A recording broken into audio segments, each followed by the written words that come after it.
It's the greatest mystery in literary history. A divisive question with highly contested answers. Who was the writer behind the pen name William Shakespeare?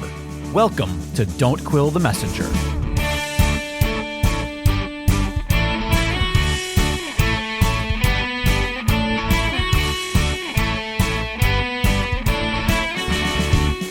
Here's your host, Stephen Sable. Welcome back, Quiller Nation, to another exciting episode of your favorite Shakespeare podcast. My guest for this episode was recently named the inaugural Folger Chair in Shakespeare Studies in residency at the Folger Shakespeare Library. And a big reason for that is because he is professor and executive director of Shakespeare and Performance at Mary Baldwin University, and also the author and editor of numerous Shakespeare books, including The Hamlets, Cues, and Remembered Texts, Anecdotal Shakespeare, Shakespeare in the Theater, the American Shakespeare Center, Shakespeare Without Print, The Brief Life of William Shakespeare, The Complete Life of William Shakespeare, as well as editions of Romeo and Juliet and Dr. Faustus. He is a past president of the Marlowe Society of America. We're going to talk a little bit about that today. And member of the editorial board of Shakespeare Quarterly. He's also a practicing playwright. We're going to ask him about those endeavors. And his works have appeared at the Blackfriars Playhouse and other prestigious performance stages. His current project is Shakespeare's Enemies, which will examine the writers, critics, reformers, and iconoclasts who have opposed Shakespeare across the last 4 centuries. He is Professor Paul Menzer. Paul, welcome to Don't Quill the Messenger. What a lovely introduction and what a great invitation. Thank you so much, Stephen. It's a delight to be here and talk about everything under the sun when it comes to Shakespeare or Marlowe, for that matter. Well, before we talk about your new book, Shakespeare's Enemies, or whatever plays that you might also be working on, because I know polymaths like you always have several irons in the fire, I would like to touch on your experience as president of the Marlowe Society, because I actually had never heard of such a thing until I was doing my research on you and was excited to find that there is such a thing. And my listeners here, we love all things Shakespeare and his contemporaries. And so I'm sure the Quiller Nation would love to hear a little bit about that and chat about Marlowe just a bit before we move into the Bard. Sure, happy to do so. I mean, Christopher Marlowe is an absolutely fascinating figure. I mean, quite recently, the famous Shakespearean and now public intellectual Stephen Greenblatt, just his most recent book is called Dark Renaissance, and it's about the life of Christopher Marlowe. And it's an interesting title because Marlowe has often represented to some extent like the dark side of the entire kind of Elizabethan gestalt, by which I mean, he's kind of like the sinister, dark figure to kind of Shakespeare's bright and merry one. That's a bit of a cartoon or a caricature even. I mean, the relationship between Marlowe and Shakespeare is so interesting. They were born in exactly the same year. So they are exact contemporaries, both born in 1564. Same year as Galileo, by the way. It's a sort of funny coincidence of dates. But I love that, and not to get off on a tangent, but one of the things that always fascinates me about the Shakespeare canon is how I believe that as you go through the works, you can see Shakespeare's evolving understanding of the cosmos from one play to another, and I believe it's because of the time period and things like Galileo and Bruno and Brahe and all that was going on at that time. Well, that's exactly right. And one of the things that makes this period, not just the drama, so fascinating to study is this absolute, relatively lightning quick change in our conception of the way the universe works. I mean, we say Shakespeare, Marlowe, and Galileo were born in the same year. That means that when Shakespeare was born, the world literally didn't know where it stood in terms of its place in the cosmos. And that understanding changed throughout his lifetime. You're absolutely right to sort of say when Shakespeare was writing Comedy of Errors, his conception of the universal and cosmological order was different than it was when he wrote The Tempest, which is a fascinating thing to track. But, one of the reasons I'm so interested in Marlowe, and for the uninitiated, I mean, Christopher Marlowe is is the author, most famously, of Dr. Faustus, a play that is well known both in Marlowe's form, but in a number of different iterations of the ancient story of kind of selling your soul to the devil. But in addition to Dr. Faustus, amazing plays like Edward II, an early history play that features a homosexual king, The Jewel of Malta, a kind of precursor to The Merchant of Venice, but a much, much more vicious kind of representation of the Jew at the center of the play, Dido, Queen of Carthage, and probably the first plays by Marlowe that Shakespeare would have seen, Tamburlaine, Part 1 and 2. When I say that Shakespeare and Marlowe were the same age, what's interesting is they were the same age, but Marlowe really got there before Shakespeare did, by which I mean he got to London, but he also arrived at his genius before Shakespeare did, to some extent, his genius for playwriting at least. In that Marlowe had 3 or 4 hugely popular hit plays under his belt before Shakespeare really got started writing. And so let's imagine Shakespeare, turns up in London probably in the mid to late 1580s. Among the first plays he might have seen are these plays Tamburlaine by Christopher Marlowe. And it probably, it took an act of profound courage that Shakespeare didn't just, pack it up and go home at that point, because these are spectacular plays. He's like, oh no, forget it. This is too much for me. Can't top this. Actually, to some extent, he saw it, was obviously profoundly influenced by it. And, I don't think Shakespeare could get Marlowe out of his head his entire career. Even late in life with The Tempest, you still hear echoes of Marlowe in Shakespeare's work. Marlowe had a profound impact, both as a dramatist and as a poet, upon Shakespeare's life. Now, tragically, I guess one of the best known things about Marlowe is he was murdered around the age of 27, 28, so quite early in his life. So Marlowe's career was extremely short. He was literally a meteoric figure, or figuratively a meteoric figure who kind of burned bright and fast, but burned out quickly. So right? You mentioned, I don't know, about 6 or 7 titles there, which most Marlowe enthusiasts are, of course, familiar with. But how does to be sort of devil's advocate, but how does an entire society revolve around a writer whose life was cut so short and who really doesn't have a giant canon of work the way that Shakespeare does or Johnson did? You know what I mean? I do know what you mean. Marlowe was also a brilliant poet. So he's got Hero and Leander is a brilliant, beautiful, lightly comic treatment of the Hero and Leander story. He's got Latin translations.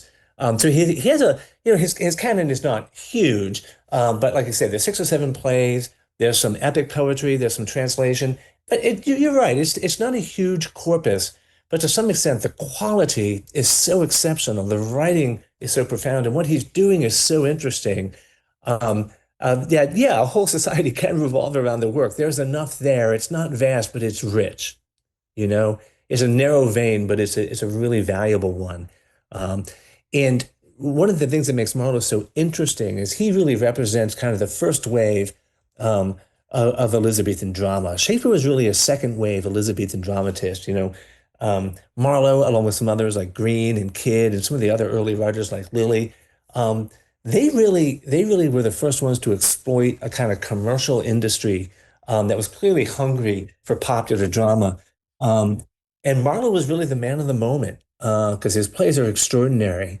And like I said, hugely influential on Shakespeare. So, honestly, the Marlowe Society of America does work a lot on Marlowe's corpus, but it's also interested in the ways that his playwriting influenced Shakespeare, or to some extent, there are some somewhat controversial claims that Marlowe collaborated with Shakespeare on some of the early Henry VI plays.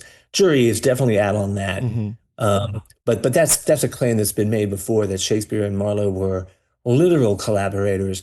But even if they weren't, the influence is absolutely there and detectable. Well, forgive my ignorance, but were any of Marlowe's plays recorded as ever being performed, like, say, at the Inns of Court, or any like court or palace performances that we know of? Or was he truly just a playwright for the people, so to speak? Yeah, that's not an ignorant question at all. It's a brilliant one, because it's actually points us to thinking about the place of playwrights in the period with respect to their relationship to court. There are no recorded instances of Marlowe's plays being performed at court or at the Inns of Court, as you say. His plays, as far as we can tell, were exclusively performed at the Rose Playhouse on the south bank of the Thames early on. Now, there were certainly revivals later after the Admiral's men had moved north of the river to the Fortune. Marlowe's plays were revived often, at least, in and shortly after his lifetime. But you put it quite well. His plays really were stage bangers. They were real crowd pleasers. They were not coterie or court drama. And to some extent, Shakespeare throughout his life really was a court poet and playwright. This is getting a little bit far off of the immediate topic, but really for the first decade of the 17th century, Shakespeare was more of a court playwright than a popular one, since the playhouses were closed so often due to the plague. And so a lot of Shakespeare's plays during that kind of latter decade of his life all played at court, but less often on the outdoor or even indoor stages. Okay, I think the three nagging questions when it comes to Marlowe involve, like you say, that sort of dark side. So first, was he really a spy for Walsingham? Second, did Walsingham use Marlowe's homosexuality or bisexuality to his advantage as a spy, which then later, of course, Marlowe gets accused of all kinds of things, including sodomy and blasphemy and all of that. Yeah. And three, did he really die, or was his death staged and faked and he was squirreled off somewhere to protect him from, the spy network? So I'll give you the short answers first. Okay. Yes, no, and no. Yes, he was almost certainly engaged in the Secret Service to some extent by Walsingham, his time abroad. Whether he was what we would think of as a spy, he was certainly gathering intelligence at one of the Jesuit colleges in Reims. And because Walsingham basically wrote him a get out of school free card when he went back to Cambridge to complete his degree. So he was certainly working for Walsingham in some capacity. The question of his sexuality with respect to his espionage work, I don't think so, because, frankly, same-sex relations at the time were considered quite differently than they are today. Male friendship and an entire range of what that might mean in the period was far less loosely dictated and policed than it is today. The boundaries were much more porous between what we would consider homosexual or heterosexual behavior. I mean, those words didn't exist at the period. Although, as you've said, there were words for it at the time, like sodomy. And it kind of gets at the sort of the part of the second question about whether Marlowe was homosexual and whether Walsingham exploited that. I don't think so. In terms of Walsingham's exploitation of it, Marlowe is one of those figures, and I think we all know these people who I think liked to have a few drinks and say provocative things in a bar. And so, Marlowe said, a number of outrageously heretical things. Perhaps most notoriously, he said, all those who love not tobacco and boys are fools, right? He also said that, John the Baptist was basically a juggler, meaning a magician. And so he had a lot of atheistical things to say as well. So to some extent, too, Marlowe's reputation is larger than life. Because he was a very early kind of, at least speaker of kind of radical dissent, whether he actually lived that truth or not. I mean, the third question about his murder is he was almost certainly murdered. The question is whether it was intentional or accidental, right? I guess to say, was he murdered or was he killed? Was he assassinated? That's right. That's well put, right? It's basically, the kind of quote unquote official account is essentially he and some buddies were drinking in a tavern in Deptford, got into a squabble with something. Marlowe pulled a knife and went behind a man named Fraser at the table and was pummeling him. As the word suggests, with the pommel of his dagger, pummeling him upon the head. And Fraser grabbed Marlowe's hand and force the dagger back into his eye, which will kill you, Hmm. as it turns out. And so, again, the kind of quasi-official inquest was that it was really he died during a tavern fight, quarrel. Um, but there's much to speculate about that, There's a right? line in Shakespeare that sort of, I think a lot of scholars feel references that, Yeah, being killed in a over a quarrel in a great room or something to that yeah. effect, right? That's sort of a In As You reference Like It. to Marlowe Yeah, getting stabbed in the eye over the bill, I think is what the reference yeah, is there, right? yeah. It's a sort of obscure line in As You Like It by Touchstone, who sort of it's a bit of a non sequitur, and it really kind of stands out for how weird it is. Hmm. Um, Touchstone says when a man's verses cannot be understood, it strikes him more dead than a great reckoning in a little room. In that great reckoning, i.e., as you pointed out, like the tavern bill, a great reckoning in a little room, it sounds like a gesture to a fight over a bar tab, Hmm. right? And it is widely taken to be a reference to uh, Marlowe's murder. Elsewhere in As You Like It, we hear, let's say we hear, oh, is it Rosalind who says, "Dead shepherd, now I find your soul of might, whoever loved, who loved not at first sight." And that's a line from Marlowe's great lyric. Um, and so there are other kind of quotations or citations or allusions to uh, Marlowe and As You Like It, but also elsewhere. Yeah, I think Again, I think you see a lot of, and some people would argue that those references that occur throughout some of the plays, including even the mechanicals doing Pyramus and Thisbe, and mhm. when he says and like Lymander, and he's actually referring to Leander, right? Like, but he gets it wrong, Yeah, right? Like those types yeah, of yeah, references. Some would argue, and we get some of the Sydney references too, right? And so then you would sure. argue, is he doing sort of an homage to these other writers, or is he kind of poking them in the eye that he feels that their work is maybe inferior to his work? It's hard to say, right? But I It is. suppose that any reference at all is flattery in some regard, right?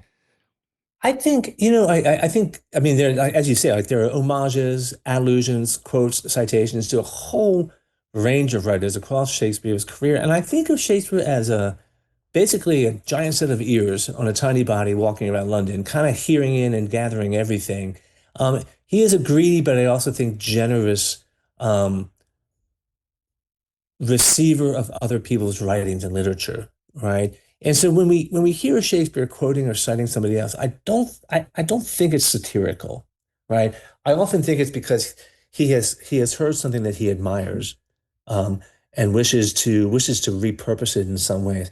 And we have to think about this a little bit differently than we might today, because you and I and everyone alive today operates under this kind of strange idea of intellectual property, where the borrowing of other people's language might be prosecutable, right? Um, Shakespeare is writing at a time where ideas of an intellectual property are very different, right? Um, and so that imitation, sometimes even what we would call plagiarism, Well, was as a considered to university be professor, so. you probably, I mean, not to get off on a tangent, but I mean, the Yeah, whole AI plagiarism issue is yeah. like giant right now, isn't it? And I don't know how often you run into that, but I mean, just to kind of illustrate your point about how different the world is now, It you're it absolutely it it right. is. It's very different today, and to sort of put a finer point on this, as an instructor of graduate students at a university, mostly graduate students that I work with, but a lot of our kind of by the book plagiarism accounts are about not accepting or receiving help from anyone else, right? It's this highly individualistic idea of writing and research, which um, gets at me a little bit, particularly as somebody who works in this period where I think of research and writing as highly collaborative, right? But because of assessment strictures, i.e., we have to assess each student on their own individual work, we're kind of locked into a system where we tell our students they really shouldn't be working with other people. Now, I don't want them working with AI, but I do want them working with one another. And again, after all, we're studying a period of writing, the Elizabethan and the Jacobean world, where writing was highly collaborative, right? Highly collaborative. I mean, Shakespeare likely collaborated on at least a third of his plays, if not more, right? Um, When you have these and great you know, minds again, sort of swirling around the whole thing too, whether it's Beaumont, Fletcher, Lilly, Monday, like, there's a lot of them, right? It's sort of like that's this, right. I feel like there are two major decades when it comes to English literature that are sort of the foundations, like we stand on the shoulders of giants kind of thing, right? And it's like the 1560s and the 1590s, like Mm, boom, both of those two, like boom, yeah, like exploded what we know as yeah. English literature today. That's right. I think that's right. You get in the 1560s, you get this, kind of post-Reformation and emergence. And of course, one of the signal developments here is the printing press, right? Sure. Giving a form, a medium, a market, if you will, for this kind of writing. But what we have here is a confluence of two things happening: the emergence of a technology like printing, in fact, a technology like commercial theater, um, with what we would consider relatively loose parameters around intellectual property. So this is a great confluence of having both the stage and the page available for expressions of creativity, where writers are, I think, working again. They may not be collaborating in the room with another, but they're a collaborative esprit about the sharing and the repurposing of language, of ideas, of themes and tropes. Yeah, and I almost feel like there was this sort of, I don't know, unspoken friendly rivalry that went on between a lot of them, and why they like reference each other's works. And I wonder sometimes how much the actual audiences of the plays even Mm, caught those references, or even knew that right. this playwright is referencing that playwright's Yeah. really popular Yeah. play here, and sort of poking at him, or doing it because it's popular and hoping the audience will recognize it and go, oh yeah, we saw that one last week over at the Right. Rose. You know what I mean? Right. You have to kind of Yeah. wonder how Yeah. that all played out for the audience, which is one of the reasons why I asked about Marlowe's plays being performed, sort of either at the ends Hmm. of court or in, court performances, palace type, Whitehall type of performances, Yeah. because of course those audiences would have known, right? They would have been more astute in their observations of references to Yeah. other works that they were familiar with. Yeah. And I think you're right. I think by and large, audiences either didn't know and as likely didn't care whether, a particular playwright was tweaking another playwright or appropriating from them. Um, this is kind of back to Marlowe for a second. I mean, one of the things you do see is like after the popularity of Marlowe's kind of first hit, which is sort of Tamburlaine, um, and one of the things that Marlowe does is, like everybody does, you follow up with success by writing a sequel, Tamburlaine Part Two. But there are a whole handful of kind of Sons of Tamburlaine that came out. These are plays that are full of battles, exotic locations, kind of tyrannical central figures. There's a lot of kind of knockoffs of Tamburlaine. And if they weren't sharing the exact language, they were kind of sharing the idea, right, of this kind of play, a kind of, you know, um, savagely powerful kind of, mouth-tearingly rhetorical sort of exotic figure who conquers all the worlds in front of them before coming a cropper.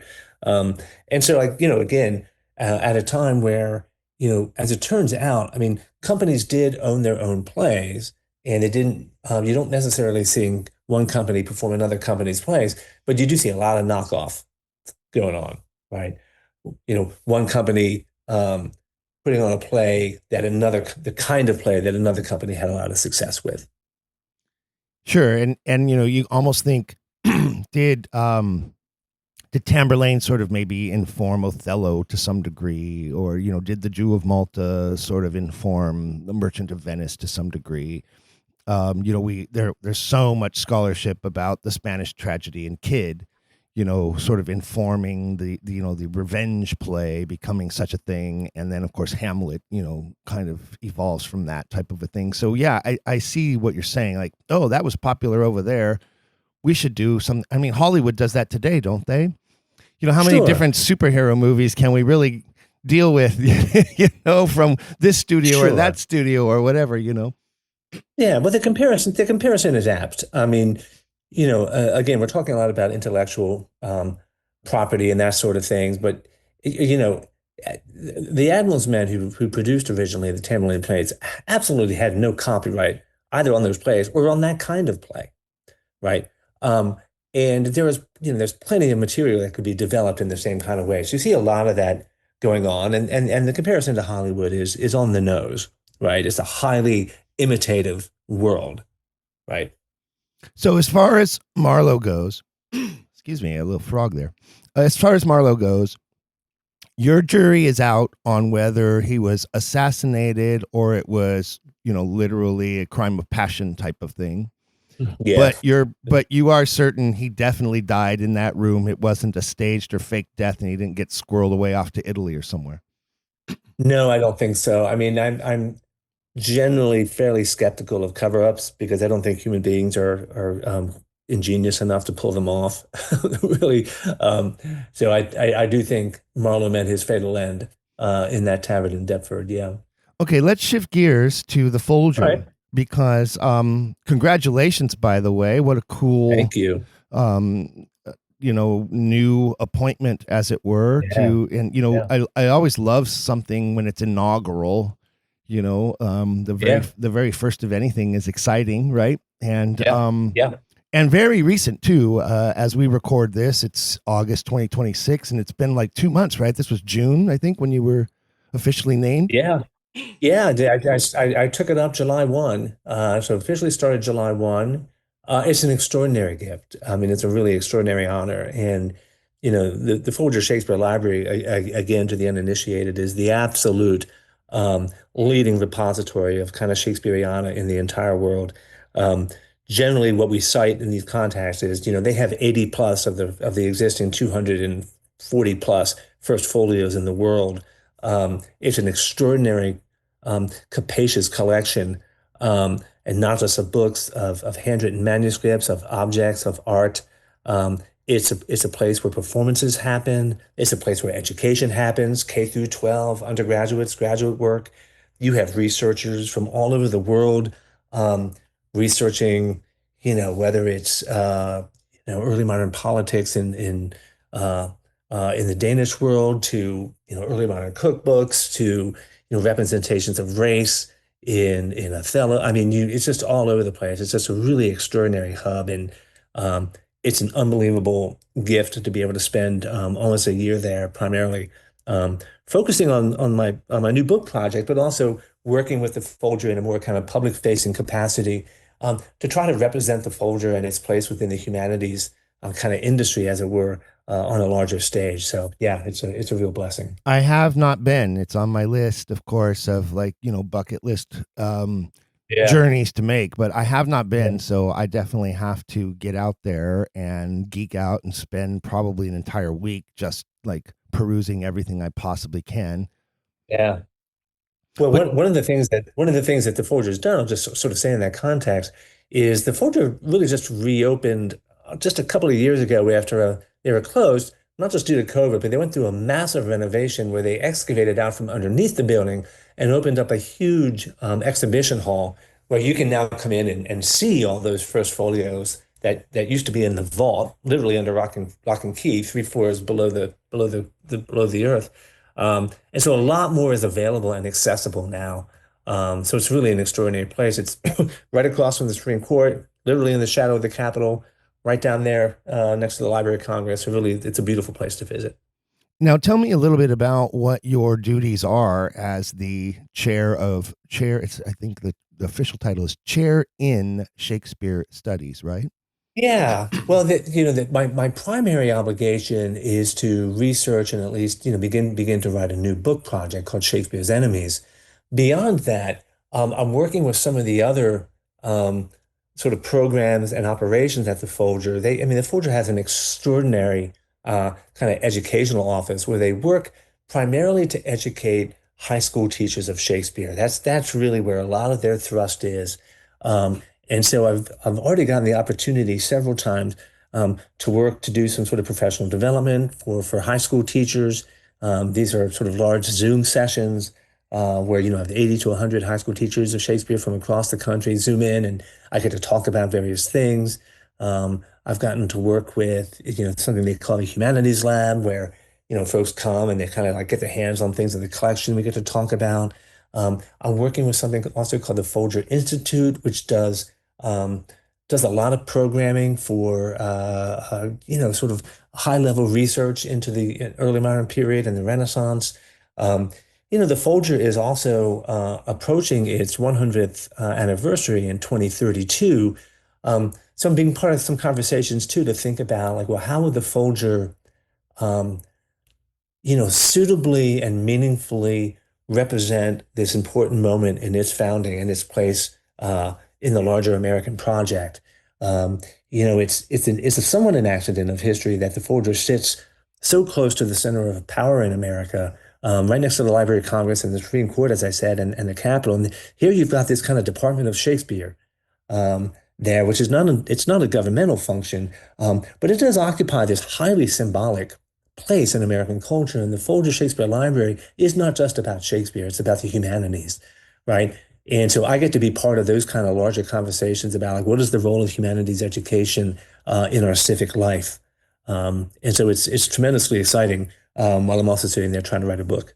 Now, have you found that I have this concern based on my personal experience and what I know about the current, status of education in our country, but I have this concern that Shakespeare's sort of disappearing from the classroom at a rapid rate that's alarming to me. Are you finding that, it encourages me for you to say, 80 to 100 high school teachers zooming in to learn how to better teach Shakespeare, and that's exciting to me because I think that's so important. But are you finding that it's still a prevalent requirement in English literature studies at the high school level, or is it declining? Like, what do you see? Well, I sit in a very privileged place, both as a director of a Shakespeare graduate program at Mary Baldwin University, which has 70 full-time enrolled students, and at least this year spending a good deal of time on the Folger, which is an absolute hotbed of Shakespeare enthusiasm and interest. And so, I recognize that it's a privileged position and I may not be seeing the entire scope of things. I don't have a sense that there's a diminished interest or enthusiasm for Shakespeare. I feel more optimistic actually than ever to think about the ways that, in a divided America or even a divided world, Shakespeare might provide a kind of a point of consensus. And by consensus, I don't mean a consensus of opinion or interpretation, because that wouldn't be any fun at all, but consensus that, for better or worse, Shakespeare deserves and rewards attention, right? Because of the place that Shakespeare holds, as you say, in our curriculum, both at the high school level, at the undergraduate level. And so I do think that Shakespeare still holds a central part in our culture and gives us a valuable opportunity to use the interest in Shakespeare to sort of talk about other themes of national importance. Now, that's my kind of optimistic take. At the same time, I work in higher education, and I see the dwindling, even plummeting numbers of students enrolling, say, as English majors, right? So it certainly is the case in the sector within which I work, which is higher ed, that we're seeing a real falling away of students at least aligning their academic interest with the study of literature and, of course, Shakespeare. And I think there's a lot of reasons for that. I also think that these things they're not cyclical exactly, but they do change. What students declare their majors in has a lot to do with economic circumstances, by what they're being told by the world right now, by what the world values, of course, by the influence of AI right now, by a highly uncertain job market where I think students are quite rightly, puzzled by what it is they're meant to be focusing on in higher education. And of course, a diminishing trust in our institutions of higher education. And so again, as somebody who works in Shakespeare, I feel like, part of the larger mission is to preserve, advance and advocate for the importance of Shakespeare and more largely put the humanities, particularly at a time where the incursions of artificial intelligence are eroding attention and creativity to some extent. Is he suffering sort of a bit from, say, cancel culture, from being like lumped into the, evil old white guy patriarchy. Is that sort of happening, do you think, at some level in the education system? I mean, I suppose the answer to that is yes. I tend to take the longer view of these things and think that the potency, the power, and the saliency of Shakespeare's work will survive those sorts of things. It is true the canon of literature that we want to sort of require or even suggest that our students engage with, that changes all the time, and those changes are often ideologically driven or politically driven, as you say. Shakespeare place has changed within the canon, but again, I think the center is holding to some extent. I mean, some of the most exciting work being done in Shakespeare, of course, the last 10, 15, 20 years is, Shakespeare and sort of questions of race, representations of race, challenges of race, thinking through race with Shakespeare.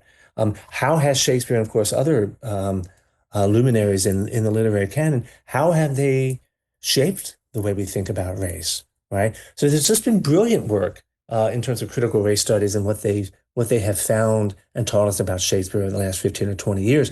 And so I don't see Shakespeare's place in the canon being eroded necessarily, so much as interrogated differently. But I don't think that does anything whatsoever to diminish, again, the continued allure of Shakespeare. Is there sort of a difficulty among teachers, especially at in public schools and at the middle school and high school level, where we first are introduced to Shakespeare? Is there a difficulty in teaching Shakespeare when you have a large number of students who English is their second language in a lot of those Sure. classrooms? Does that make them less prone to want to teach it? I mean, for native English speakers, Shakespeare can be difficult, right? Let alone Yeah. someone who is Yeah. learning English for the first time and it's not their, the language they speak at home. Yeah. Yeah. I mean, your point is right, obviously. I mean, the bar to Shakespeare is set pretty high, even for, I shouldn't say even for, but for a native speaker of English, at first blush, some of this, the syntax, the diction, can be highly forbidding. And to say that the length of these plays can be forbidding. I mean, we've probably all read any number of articles about the diminishing attention span, of students' ability to sort of, or patience for, dealing with a long piece of writing.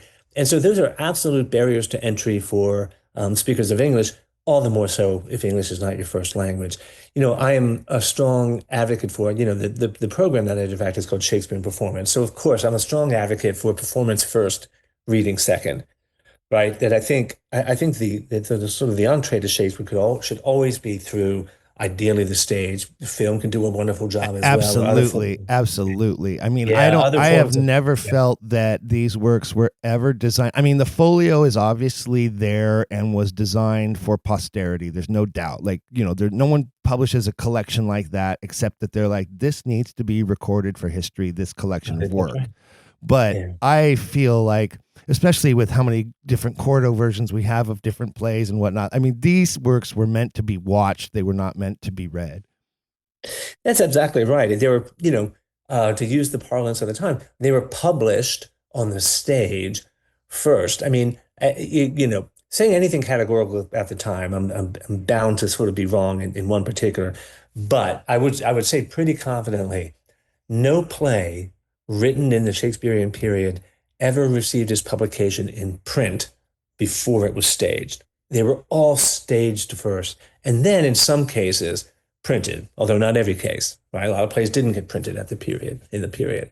But these plays were all designed to be consumed on stage with, bodies and costumes and splendor and spectacle, and music and light. I mean, these are extraordinary pieces of sort of multimedia entertainment.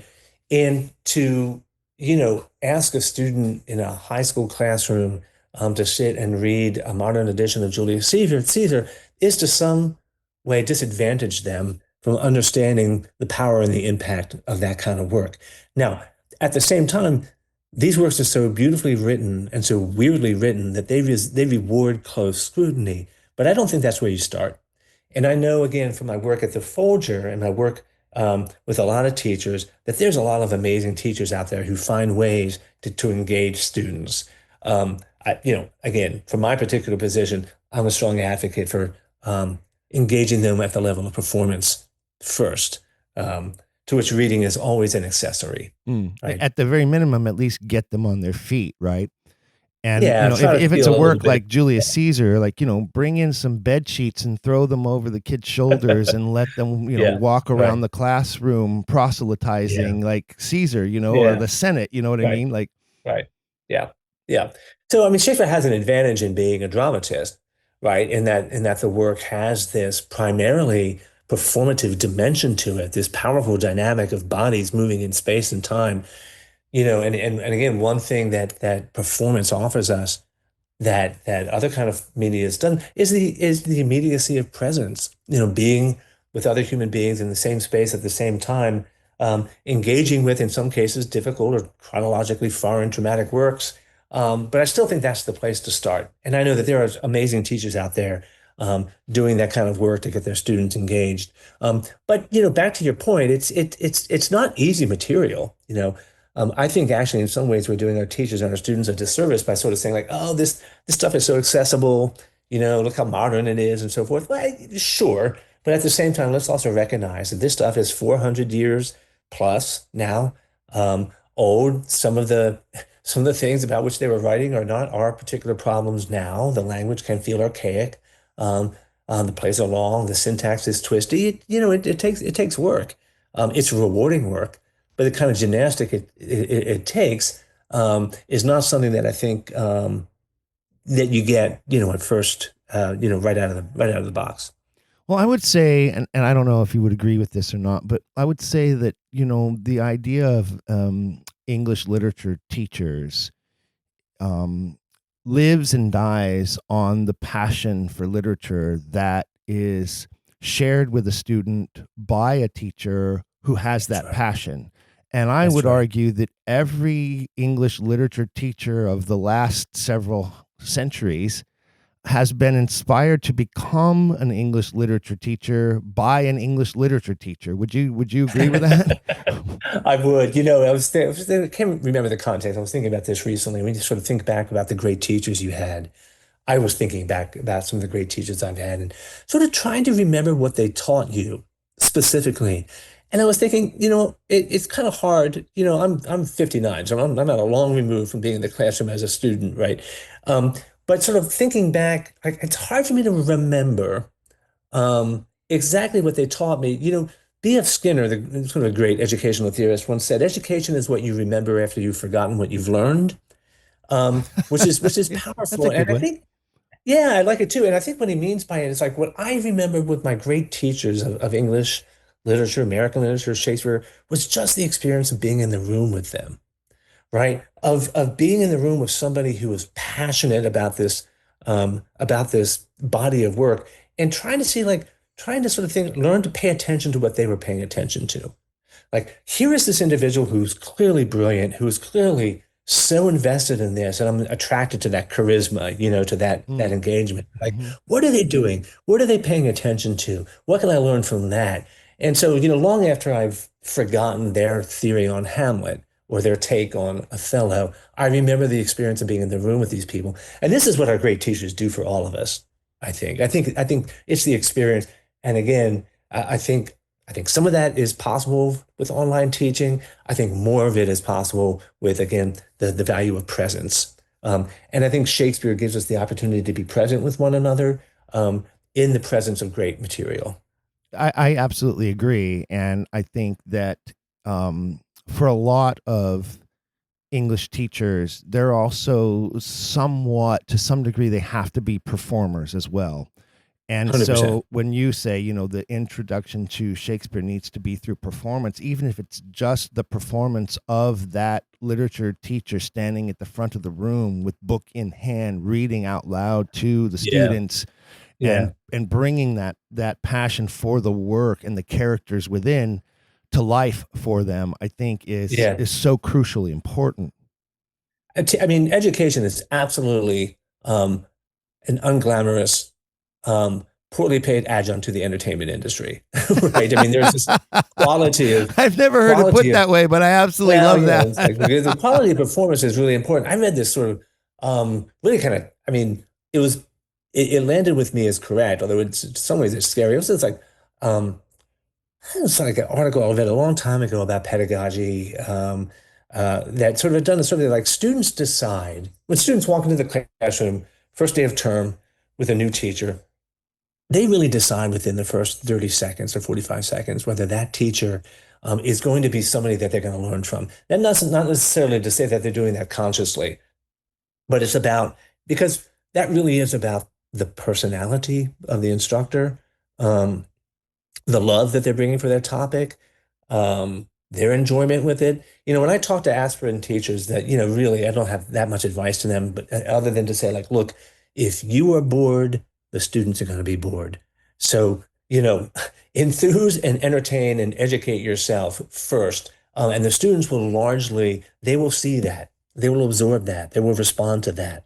And I think to a lot of, I'm sure like there are thousands and thousands of teachers out across America, whether they're in the high school classroom or the college or university classroom, who love this stuff. And they bring that love into the classroom and the students see it. And I think that communicates first, and maybe, the ability to close read a passage from Troilus and Cressida, that can come later. Right. Well, and we're constantly, as human beings, it's just, and we're wired to be constantly assessing. And as you say, like from the moment we walk into a room, for an audience, the moment the curtain opens, from the moment an actor walks on stage, we're already, I tell this to actors all the time, like acting is 90% what you do and 10% what you say. And they find that ironic coming from a Shakespearean director who loves the text so much. But the text means nothing if you're not embodying the text properly. In fact, you'll just confuse the audience if you're not embodying that text. And so I think you're absolutely right. And I think, a student walks into a classroom and again, whether they consciously know it or it's subconscious, they're reading even the body language of that teacher. What is that teacher telling me about their wanting to be here? And if they don't want to be here, then I don't want to be here. Yeah. I think that's right. I mean, whether it's on the stage or in the classroom, the body always precedes and supersedes the text, right? I remember, your point is so pertinent. I remember like a brilliant teacher I had in university. He was a brilliant scholar of Henry James. And I remember one day, I liked him quite a bit. One day he came into class, and he was wearing like a long overcoat. It was cold outside, and he never took it off throughout class. And I thought, it really put me off. I was like, he couldn't wait to leave, right? Like he couldn't even take his coat off, right? Now maybe he was freezing, but I don't remember. Take your coat off and stay a while. That's right. And it's like, make yourself at home a little bit. You're the teacher here, but like those things, I'm sure he didn't intend that, right? But those things register powerfully as you sort of just phrase it. Like, does the teacher want to be here more than anywhere else in the whole world?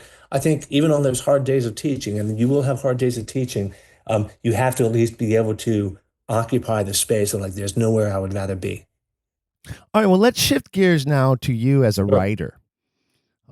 You've written several wonderful books, and now you're working on a new one, and I want to talk about the new one in just a second, but I want to talk about a couple of the ones that you've written in the past, including, I found this, I actually, it made me laugh because you have these, like, I guess they're sort of compendium books, right? You have the brief life of William Shakespeare, and then you have the complete life of William Shakespeare.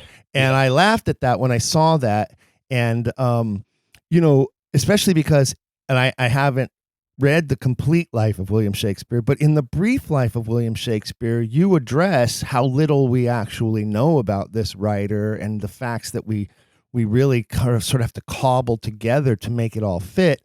And you do talk about in that book how that opens the door for us, and has for centuries now, to sort of speculate and conjecture and guess and create and fantasize about who Shakespeare was and who he is to us. What's the difference between the brief life of William Shakespeare and the complete life of William Shakespeare? 10,000 words. Okay, that's the easy, answer. really short answer. Here's what happened. So the brief life of William Shakespeare is quite literally a brief life. It's like maybe 80,000 words, and it was written as part of the Arden 4 series of sort of new Shakespeare editions coming out from Bloomsbury. And it was kind of written to spec. They asked me to do, a short life. And so I wrote the brief life of William Shakespeare, and that title has two meanings to it, which is both the book is short, but also Shakespeare died at the age of 52. And it's quite easy to look back and think like, well, that was, old age back then. It wasn't. Shakespeare actually lived a relatively short life. And in some of the commendatory poems in that first folio you mentioned, a couple of his contemporaries mentioned him leaving too soon, right? So I was kind of interested to, in some ways, push back against this kind of myth that, Shakespeare, basically stopped writing after The Tempest and went home and kind of lived a quiet life of retirement before he died in old age. I don't think that's exactly the case. I think there's some complicated reasons why he went back to Stratford near the end of life, but I don't think he was quite done. So I wanted to kind of make that point a little bit.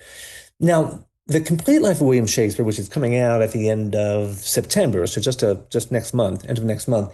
The brief life of William Shakespeare, I guess, did well enough in sales terms that we had the idea to kind of redo it, enlarge it a little bit, add some illustrations, add some new things. So it's your Tamburlaine part 2? Is that what you're telling me? That's exactly right. Okay. Exactly right. So it's the complete life of William Shakespeare is sort of the expanded brief life of Shakespeare now with new and improved typos. But it does so it has a little bit more leisure to it. I do a little bit more things. There has been, it sort of seems probably strikes some as odd that this would be the case. There have been some recent discoveries, even between 2023 and now, that are continued to reshape, as you point out, the kind of the mystery of Shakespeare's life. There have been a lot of good recent work on the high possibility, maybe even probability, that Anne Shakespeare, Shakespeare's wife, spent some time in London with him during his writing career, which just changed a little bit the traditional narrative of Shakespeare basically abandoning his family in Stratford while he went up to London to strike it rich as a playwright. And so I wanted to incorporate in the complete life some of those kind of new ideas that were coming out about Shakespeare's family life, and to think about what it would mean to think about a Shakespeare in London, not by himself, basically chumming it up with the boys in the Lord Chamberlain's Men and the King's Men, but living a more domesticated life. Hey, honey, come out to London for the weekend, bring the kids, and they can sit up in the balcony at Blackfriars while... That's right. Is that kind of the gist of it? That's a really important point, because, if we believe that Anne Shakespeare never left Stratford, that probably means she never saw a play that her husband wrote, right? But if we can place her in London with a particular scholar named Matt Stegel at the University of Bristol, has done pretty powerfully through a reinterpretation of a letter, it's interesting to think about Anne Shakespeare seeing some of Shakespeare's plays, right? So it's so there are some sort of new things in the biography, but to your point, all biographers, including myself, are trying to figure out the mystery of this life, which is, how, we both do and don't know a lot about Shakespeare. We know a lot about Shakespeare, but we don't know the things we wish to know. I'd say that's absolutely right? Like the things that we know don't match the things that we want to know, is what I would argue. I think that's right.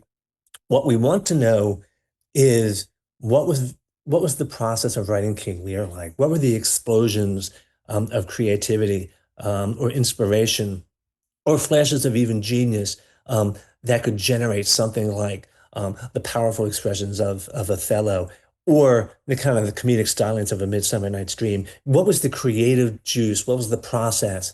How did that happen? How did that work?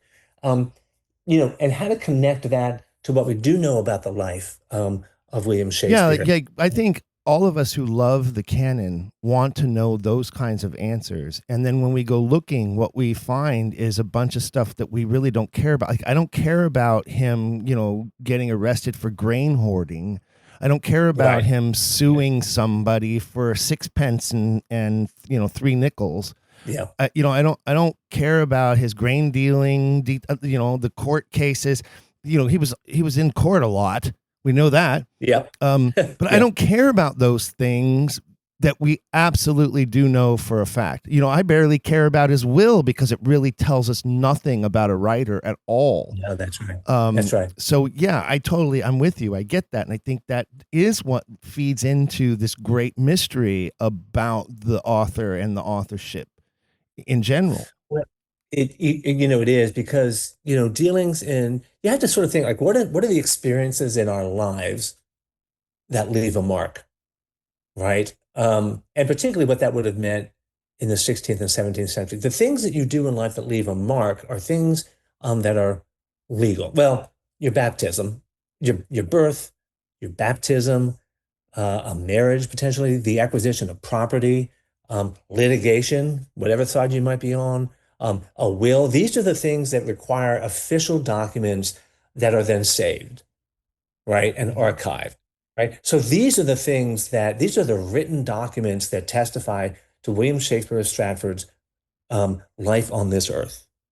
Right. So we have those things as we have them for many people in this period. Right. But to your point, they don't tell us actually very much about the writing of Comedy of Errors or Troilus and Cressida or all those sonnets or lyric poetry.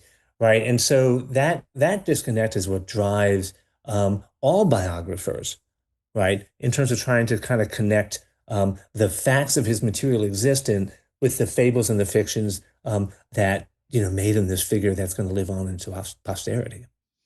Okay, let's shift to Shakespeare's enemies. Right. I'm guessing, and you can correct me, of course, because it's your work, obviously, not mine. But I'm guessing because I have, we're in our 8th season of this show now, and close to 200 episodes now. And in the past, one of the episodes that I really enjoyed doing was one about Shaw and Tolkien and their relationships with Shakespeare. And is that sort of where you're going? Is it these critics, these writers, these the reformers of Shakespeare? Is that sort of where you're going with, like, this is the relationship that's that right. people have had with him over the to some centuries? extent, that's right. I mean, to some extent, writing a book called Shakespeare's Enemies is sort of penance for doing 2 biographies, right? You spend long enough with somebody's life, which is always, even if you're trying to be measured, is an act of veneration to some extent, right? It's an act of celebration. Even if your tone is temperate and doesn't mean to be celebratory. To some extent, I was like, well, let me try to flip the ontology on this and think a little bit about those figures across history who have really, Shakespeare really sets their teeth on edge, right? They really don't like Shakespeare. And as you say, there's some absolutely fabulous, colorful figures like George Bernard Shaw, who he frequently professed that he hated Shakespeare. He said, I cannot think of another single writer, even Sir Walter Scott, that I hate as much as I hate William Shakespeare. Right. And so, he said, methinks Shaw doth protest too much. That's what that's part of it, right? I mean, one of the things that you discover when you start thinking about these writers who kind of set their hat against Shakespeare, these things often become kind of conversion narratives, right? Where it's like, well, I used to hate Shakespeare, but I learned to love him. And it's, I think Shakespeare, I think Shaw really admired Shakespeare, but also sort of found much to complain about. And Shaw found much to complain about by a lot of people. And you mentioned Tolkien too. Shaw complained about everything, I feel like. He was a misanthrope, Yeah. But I also sort of got interested. There's a lot of writers, or a good handful of writers. Voltaire, famously. James Baldwin has some deep ambivalence with William Shakespeare. Writers for whom an antipathy to Shakespeare seemed to be part of a creative spark, right? Something about this animosity was generative for them, right? So I'm interested in animus. So he inspires at every level, even when the inspiration is, I hate that guy and I need to do better than him, type of a thing. I think so. Yeah, okay. I think so. I mean, Voltaire Voltaire professed some real differences with Shakespeare, but also wrote his own Julius Caesar play. Mm-hmm. You know, Shaw really hated Shakespeare, but wrote his own Cymbeline play, right? And He so also wrote his own Cleopatra, right? that's right. Caesar Yeah, and of course, that's right. Cleopatra. Caesar and Cleopatra, which is it's a hilarious, I think, a great play. Um, yeah, and James Baldwin later in life wrote an essay called, I may get the title slightly wrong, how I learned to stop hating Shakespeare, where he talks about working through his ambivalence with Shakespeare and how he ultimately came to terms with him. So, James Baldwin was not one of Shakespeare's enemies, but I am interested across 400 years in these writers who really took issue with Shakespeare. And so that goes all the way from some of Shakespeare's contemporaries too, like Robert Greene, who accused Shakespeare of plagiarism, to bring back that word, or Ben Jonson, who famously had some hilariously cutting things to say about Shakespeare while also venerating him at the same time. Mm-hmm. So I'm definitely interested in those forms of antipathy, but I'm also interested in theatrical expressions of kind of Shakespearean animosity. There's a long, colorful history of people throwing things at Shakespearean actors on the stage, Thank God including that's never happened to me. But there is radishes used to be the thing, right? Like they Yeah, pelt that's you right. with radishes back then if they didn't like what you were doing. That could hurt, man. Getting hit in the head by a flying radish. Once during one of the soliloquies in Hamlet, Charles Macready, who was a great British actor of Oh Shakespeare yeah. in the day, somebody threw the carcass of half a sheep onto the stage during his one of his monologues. I don't know why. I'm going to find out. I'll do more research into that. Okay. There's a kind of famous instance, or actually not terribly famous instance, of somebody trying to assassinate Edwin Booth, while he was playing Richard III. This is years after, of course, John Wilkes Booth shot Lincoln, and John Wilkes Booth, the great actor Edwin Booth, was playing Richard III, and somebody tried to shoot him and missed, fortunately. And so I'm also sort of interested in these kind of theatrical expressions of animosity against Shakespeare actors. There's always, I wrote a whole book on Shakespeare anecdotes, and one of the most famous anecdotes about Shakespeare is, and this one gets retold over and over again, which is how you know it's not true, that, during a kind of performance of Othello in the American West at a mining town, somebody sort of took out, a handgun and tried to pistol Iago for treating Othello so badly. So you get things like that, both that actually happen and are also anecdotal. So I'm interested in that. I mean, does this during like the Ira Aldridge years? Like, I don't know. I mean, he was so beloved as an actor, and really transcended race and all of that through his talent, right? So, like, that's the only way I would believe that to be true is like if it was like, yeah. I mean, this anecdote has been told so often you can't really locate it at a particular time or place, but it's it's stories about these forms of animosity against Shakespearean actors. And even, since this is a podcast, you sort of mentioned, I think it was in like 2018 that Ira Glass on This American Life fame, I think he had seen a production of King Lear, probably at Chicago Shakespeare, and tweeted something like Lear or Shakespeare sucks, Lear's not relevant, something like that. And that created a huge dust up, I mean, Ira Glass has such a large following, and for Ira Glass to come out and sort of say like Shakespeare's nonsense. I'm sort of interested in contemporary expressions of anti-Shakespeareanism as well. So that kind of ties back to my question earlier about, Shakespeare getting kind of lumped into the whole, old white guy patriarchy sort of basket. And do you intend to include something to that effect, like in a later chapter of the book about, those who are now enemies to Shakespeare because they feel he's irrelevant, or they feel he's, Shakespeare too white, hashtag, you know what I mean, type of a thing. Yeah. And I will take that up. And it's like you've read my prospectus. I will take that up in the latter sections of the book. And I did think to some extent that the resistance to Shakespeare more recently is just he occupies so much space in the kind of cultural imaginary. He occupies so much space in the canon, and I think it's a little bit more like, and yes, he is very dead, very white, and very male, but he also is occupying a lot of room. Well, with a forehead like that, you need a lot of room. That's right. just a sidebar. One of the things I write about in my biography is there's this um, absolute kind of contest almost among Shakespearean biographers to describe that forehead, right? The sheer mass of it that, as represented in the first folio image that we're all kind of familiar with, that kind of iconic image of like that gigantic, the Drochet the engraving. Drochet drawing, that incredible forehead. And various biographers have sort of said various nasty things about it. It's kind of like a contest. Um, but again, that forehead, is taking up a lot of space, right? Mm. There was an incident at the University of Pennsylvania in their English department. This would have been in the 90s or maybe early 2000s, where there was a portrait of Shakespeare in the lobby, I think, of the English department, and some students took it down and put up a photograph of Audre Lorde, I believe. I mean, that created like a big kind of dust up, as these things do. Like the Chronicle of Higher Education had to cover it and so forth. And I think it was, again, not so much about displacing or denigrating Shakespeare, but just saying kind of move over, right? There's some other stuff here.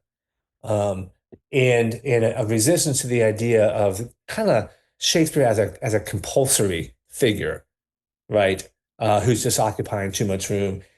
Franco Moretti, who's a literary scholar from Stanford, I believe, sort of said at one point, the definition of a canon is too few books taking up too much space, right? In that there's a lot of material out there, and sort of thinking about like how much space should we appropriately give to Shakespeare? I think that's the question.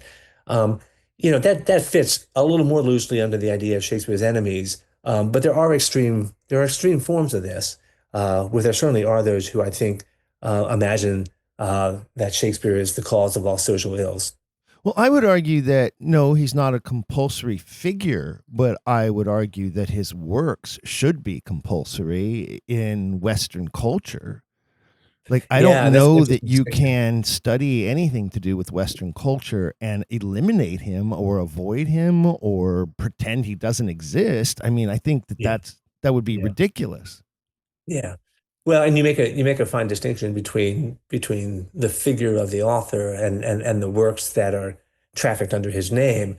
That I would take it as a responsible ethical obligation of any teacher of literature at every level that some engagement with the works of Shakespeare are necessary. Right. I mean, let his name be buried where his body lies, right? Like that's right. kind of thing. And just read the work. But the work is, and what does Johnson say? Look not upon this figure, dear reader, not upon right? this figure, but the book. Yeah. That's right. So, I think that people who are like, well, no, he shouldn't be a compulsory figure. I think they're absolutely right. He shouldn't be a compulsory figure. But the work needs to be compulsory, I believe. And of course, and here's a question I want to ask you about Shakespeare's enemies. Are you, or do you intend to include anywhere in there that perhaps authorship skeptics are enemies to Shakespeare? It's an interesting question, and it has come up a lot in thinking about this book in a preliminary way. And I don't really, two things. I don't really wish to take that subject up because it's been treated well and widely elsewhere. At the same time, I don't actually think of authorship skeptics as Shakespeare's enemies. I think that authorship skeptics, to some extent, are inspired by the same thing I am, which is a love for the work. And I think to some extent they are grappling with the same things that I and other biographers grapple with, which is the mystery of this life. Indeed.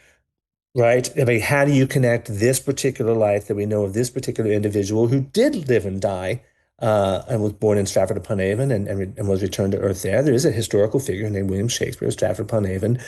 The mystery of how those works emerge from that individual is mystifying. I mean, to some extent, I share a position with the anti-Stratfordians, except that I'm not an anti-Stratfordian, which just means like well, I think we please both don't call believe, us that. We don't like to be called that. We're not anti anything.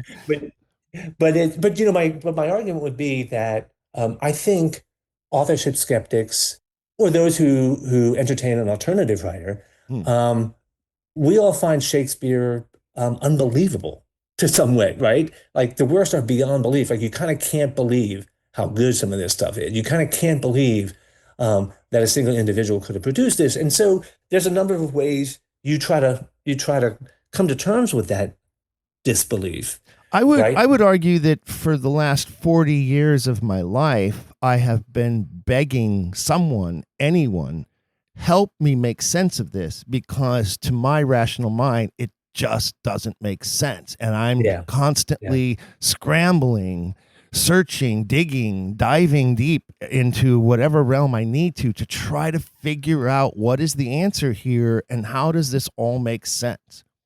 yeah. And that's the work of biographers, and most biographers, at least it's sort of like 25 to 50 years, most try to understand and arrive at the answer to that question um, through historical contextualization, which is to say that Shakespeare was unbelievably lucky, right? He was born at a particular time in a particular place where the fruits of his talent, even his genius, could take root and flourish. Um, again, think about, the year he was born was not just the year that Marlowe and Galileo was born, but in the year 1564, there really wasn't a professional theater industry. There wasn't really such a thing as a professional playwright in 1564, but there was by the time he reached maturity. No, they were all like Right. noblemen and courtiers, right? And doing court dramas and of course the Yeah, early tradition of yeah, performing at the Inns of Court, yeah, Gorboduc and those types of works, right? yeah, yeah. But Shakespeare's talent emerged at exactly the moment that a commercial theater industry was developing, that presented a venue for the expression of that talent. Again, it's coming back to an earlier theme. He was writing at a time of shared language, shared themes, shared ideas, shared dramaturgy, that allowed his work to flourish. He was unbelievably lucky in falling in with a group of players an environment in which his work could be cultivated and expressed. Still an extraordinary thing that happened, right? Um, I've, as a kind of professional Shakespearean, I've sort of, have sort of studied long and hard um, various theories of authorship. And yeah, on balance, as a scholar, ultimately what you do is you say like, well, the scholarship around claims for the fact that William Shakespeare Stratford wrote these plays is really the preponderance of evidence is on its side. Whether it's James Shapiro or Irving Mattis or Wells and Edmondson, or further back through the biographical tradition, I'm convinced. It doesn't say, this is not to say that I still don't find it mysterious, Sure. right? And one of the things that I would point to in our conversation, a couple points. First off, when I asked you about Marlowe's plays being performed at the Inns of Court or in palace performances, it's weird to say court performances and Inns of Court, and a lot of people don't know the distinction, the difference between them, Yeah, right? So when I say palace right. performance, I don't literally mean like at the palace, but in those noble homes where, and all the nobility, the great nobility, had their own little acting troops, right? And then would perform for them in their great halls at their whatever keep or castle type of a thing, right? And so I Hmm. guess that's one big mystery is, okay, so here's Marlowe, who obviously was connected to a high power, including Walsingham, who obviously was university educated, but none of his plays make it into those venues. And then here are these Shakespearean plays where we have absolute historical record of them being performed at the Inns of Court or being performed as court performances. And you have to wonder, well, how did this country bumpkin get his works in front of those audiences when somebody like Marlowe could not, when somebody like Johnson could not until James became king? You know what I mean? Well, but Johnson's works were being performed at court. I mean, because the Lord Chamberlain's servants were doing his plays, and the admiral's men who owned the Marlovian repertory, um, they were performing at court a lot. I don't know an instance that is recorded of a Marlowe play, but I mean, I would be hesitant to sort of say none of Marlowe's plays were ever performed at court or in those circumstances. And there was a lot of plays being performed by a lot of people at court, both under Elizabeth and James. So, I don't think, I mean, I think, and what plays got performed at court was largely about the company and its patrons rather than the playwright. I don't think for the most part people cared who the writer was. So we talk about a play by Marlowe or a play by Johnson or a play by Shakespeare being performed at court.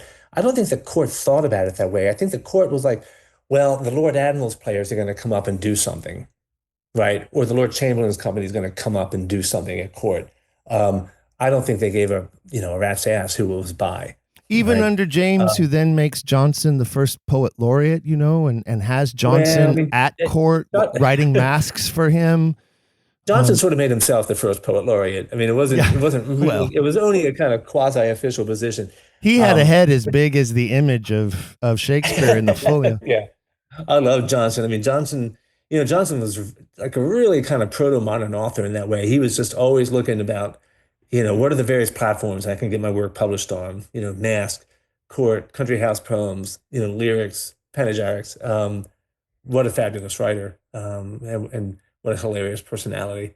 I think another one that sort of stands out for me is, and you mentioned, the idea, and I have seen that recent revelation about they're pretty sure they know where Blackfriars was now, right? And they're pretty sure that they have some sort of a letter that implies that Anne Hathaway may have owned property near there, right? Is that the newest thing I've seen? Yeah, I mean, a colleague of mine, Lucy Monroe, has recently, as you say, identified exactly where the Blackfriars Gatehouse was, and that is the property that Shakespeare owned later in his time in London.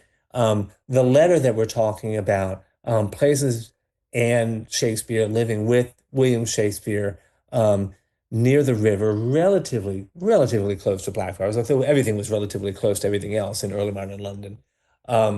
There's no indication that she owned property in London, but there seems to be some good indication that she spent some time there. So you talked about, well, there's possibly then the chance that she could have seen plays in London under that sort of circumstance, right? Yeah. But then I would say, yes, perhaps she saw some plays, but there's no chance that she ever read them. There's no chance that their daughters ever read them because they never learned to read. And what kind of a master playwright doesn't teach his own daughters how to read his works? Wouldn't he want his daughters to read Juliet and Beatrice and Kate and Rosalind and Cleopatra? Like, wouldn't he want his own daughters to identify with these magnificent female characters he created for the stage by teaching them how to read? Yeah, and there's no indication to me one way or the other that Anne or Susanna or Judith could read. As you're suggesting, that they would not be able to avail themselves of kind of wider education. I think Susanna signed her name with an X until the day she died, and Judith was able to scrawl out something that looked sort of like a Judith. Yeah. That's true of a lot of people in this period, and it's not at all clear what the mark of an X means in terms of literacy. And literacy is a notoriously difficult thing to get a historical register on. But it kind of comes back to our question of whether Shakespeare wanted his daughters or his wife, for that matter, to read his plays. Again, these plays were not primarily imagined as literary expressions, but rather dramatic ones. There's not, we could take your question and reframe it to say, like, well, wouldn't Shakespeare have wanted his daughters to see some of his plays? It's certainly a great question. Those plays did tour an awful lot. And that's where it would be, honey, bring the kids to London. I want the girls to see I want the girls to meet Rosalind. Yeah. Or just to see what daddy does, right? Right. Yeah, I mean, it's there's the lives of women in the period is so it's so frustrating because so much of the experience of women in this period it goes unrecorded and therefore is undiscoverable, right? But it is a pity, but it is tantalizing to think about Anne Shakespeare and potentially the children that survived to spend some time there as well and have access to the work, because we've always imagined that they didn't, right? Sure. Well, Paul, I want to thank you so much for taking the time to visit with us and share your vast knowledge of this writer that we love so much. I know that all of my listeners were thrilled to hear that you do not consider us Shakespeare's enemies, nor do you consider Hardly. us enemies to you. And I loved Not what at you all. said about how, and I think it's absolutely true. We all share this one major thing in common, which is we love these works so much. That's right. And for those of us who are unsure of who we believe the writer is, has nothing to do with it's inspired by our love for the works, as you mentioned. And for those who are absolutely certain that who they believe it is, that strength of their faith and belief in that is also inspired by their love for the works. That's right. And That's right. I also love that you see it as a mystery worthy of pursuit. Yeah. And I would hope that biographers like yourself will hopefully help us someday, solve the mystery and at least take some of the mystery out of it. Let's say that. Yeah, and one of the things, I mean, it is easy to imagine that we have discovered everything that there is to be discovered, and yet things do keep turning up, right? And so some of the mystery may get dissolved. Although I would posit, and let me thank you, by the way, for this invitation. This has been an absolute delight. But maybe as a sort of parting word, I would say, to some extent, we don't want all the mystery to be dissolved, right? Um, the mystery of the power, the mind, the person behind this work is part of what compels us, right? I think again, the work is beyond belief to some extent, and what's beyond belief is faith, and to some extent, we have faith that this work will endure uh, uh, in this world and continue to speak to our moment and future moments. Enabled, and I hope we can continue to encourage people to love it as much as we do. Well, and again, congratulations on your new post there at the Folger. One of the things that I absolutely love about the Folger is, they hold their cards very close to their chest, but I do think it's important that they see enough relevance and importance in the issue of authorship that their collection of candidates for authorship is also unsurpassed. And It is a capacious collection. a lot Yeah, of people don't absolutely. know that. I mean, they Yeah, have a lot of Oxfordian stuff there, and they have a they lot of do. Marlowe there, and They so do. they're not just keyed into the Stratford guy only. They Yeah. kind of like this show. They kind of swirl around the world of, let's call it, the Shakespearean era, as it Yeah. were. Well, you know, libraries have collections. They don't have positions, right? And to some extent, what libraries do, whether it's the public library down the street, or a specialized research library like the Folger Shakespeare Library, they make available these materials to let people come in um, and explore, um, prosecute their own arguments, make the best of the available evidence, and let the chips fall where they may. That's the role of a library. So tell us a projected publication date. I don't want to hold you to it, but I'm sure you have Yeah, deadlines to meet, right? yeah, always. This is a little bit of a longer project than some of the other things that I've written, and so I would imagine that this book will come out somewhere midway through 2028. Would be my best guess at this point. Okay, so it's a ways out then.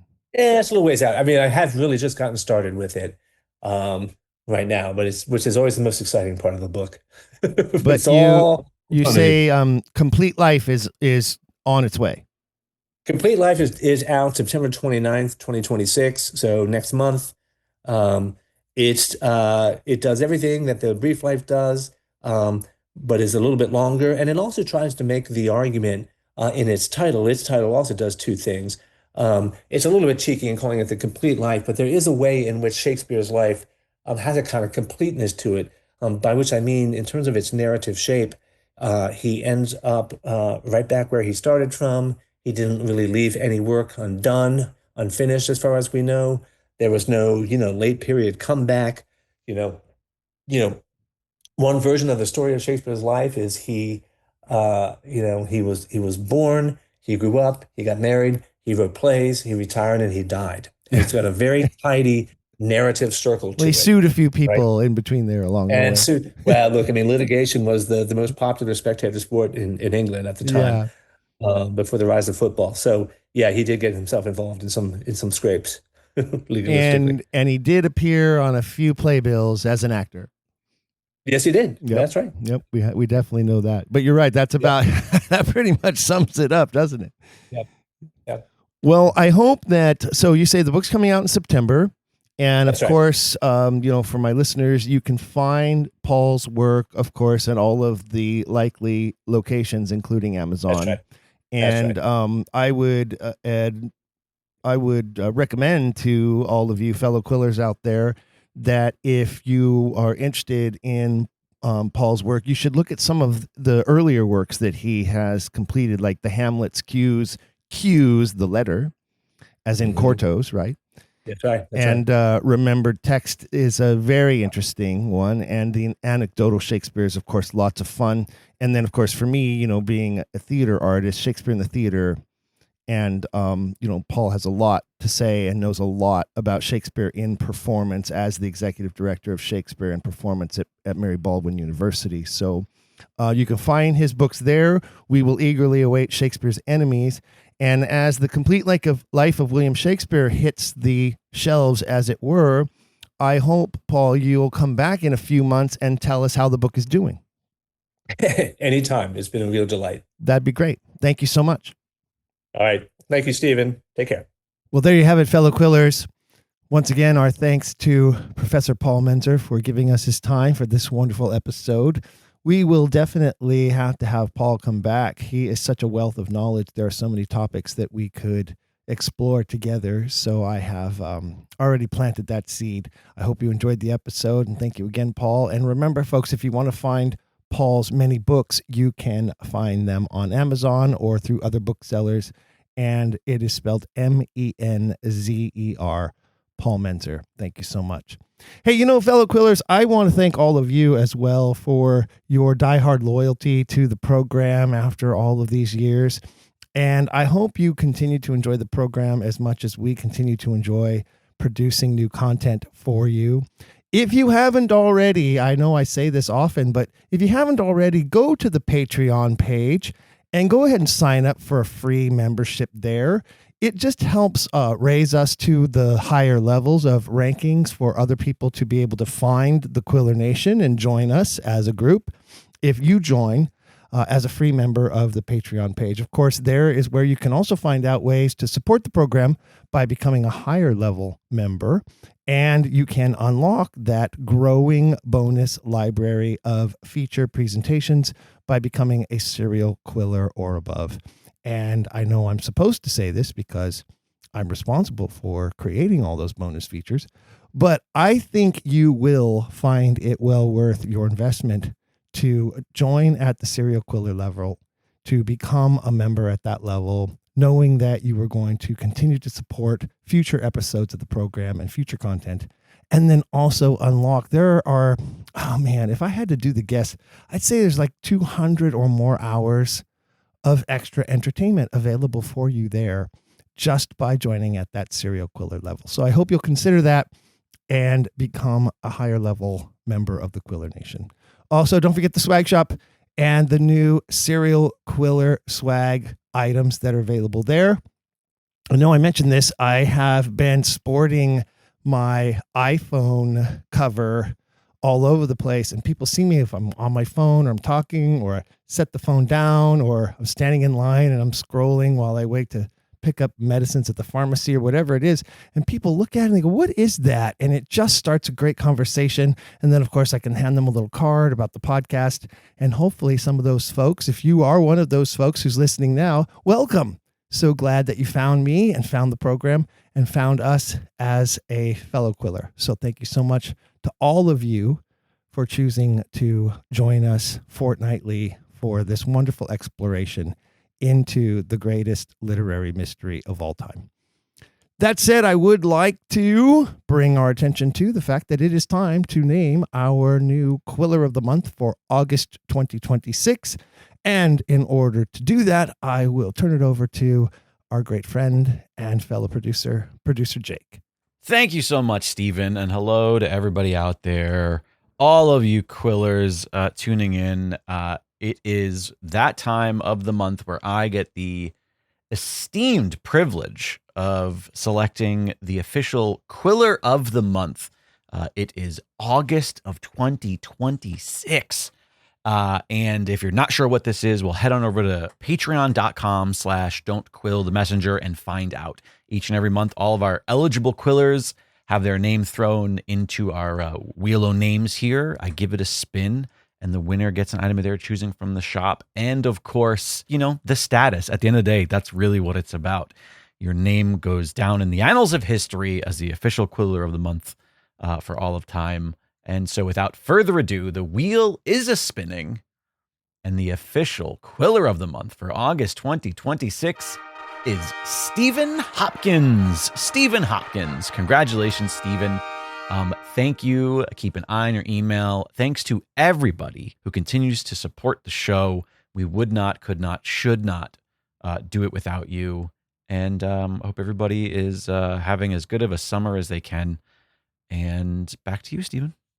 Thank you as always, Jake, and congratulations to our winner. Congratulations to all of our Quillers of the Month over the years. Yeah, over the years, there have been so many, and don't forget, there are no limits to how many times you can win, and it is completely random thanks to the computer-generated Wheel of Destiny, and thus, you have the same chance every month that everybody has for being a serial quiller or a higher to win that free item of swag from the swag shop. So thanks again, and don't forget, we have more content coming your way, more episodes, more news, more announcements.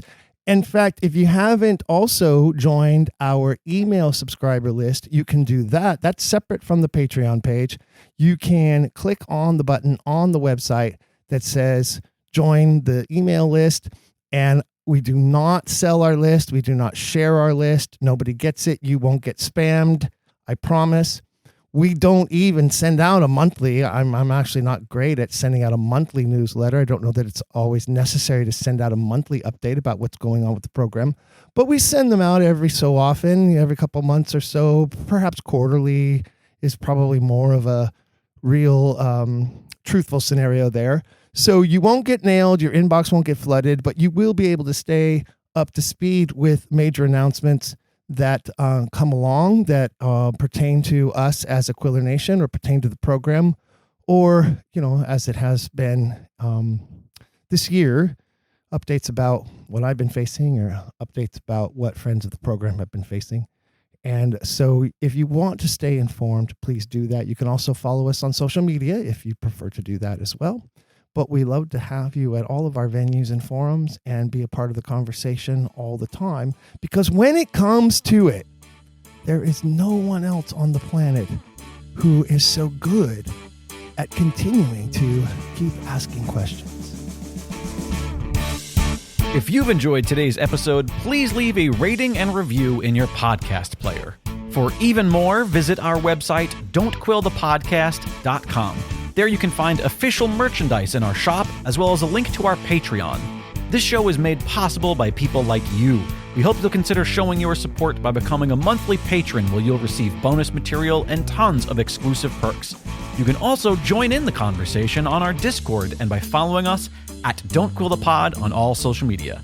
All of this can be found at don'tquillthepodcast.com, don'tquillthepodcast.com.